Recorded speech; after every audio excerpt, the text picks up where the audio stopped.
I don't know which I hate more, the fact that you decide that it is okay to dictate other people's lives from, say, Congress, when in fact it's a decision that should be private and made between the mother and the mother, the father, and their doctor, or hell, even the mother and their doctor, without the father. Can I ask you, when would you Sure, say? why not?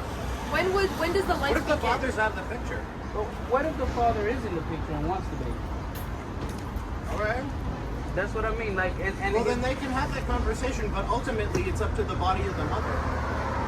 Can I ask you something? When does the life begin? When does it become a person that should be protected, cared for, valued, and respected?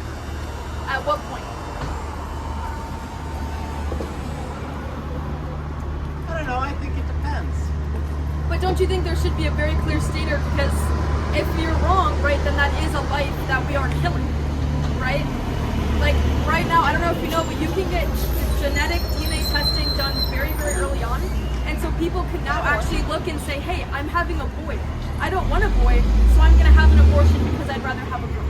Like those are things that are happening now in our country of, oh, it has blue eyes instead of brown eyes. I don't want it anymore because I want a baby with this colored eyes. Like, do you see, like, we're using, like, very, very discriminatory things to take the lives of people?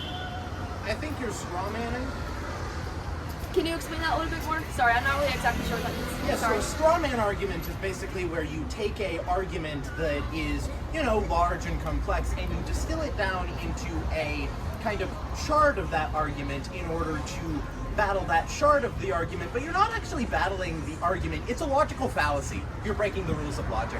Because of the fact that, yes, that could be happening. Probably is. Lord knows. Would you say that that's wrong, though?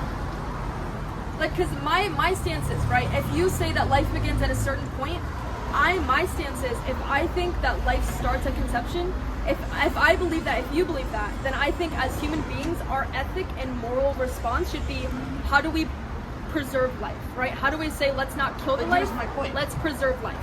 Here's my point that I didn't get to make because you interrupted Okay, me. I'm sorry. But my point is that isn't the only reason, right? What is the only reason? Sorry. You bring up that, oh, people are possibly, aborting babies due to the color of their eyes or whatever the hell. Except for the fact that that's one reason out of the infinitely many reasons that anyone could have for aborting a child. In fact,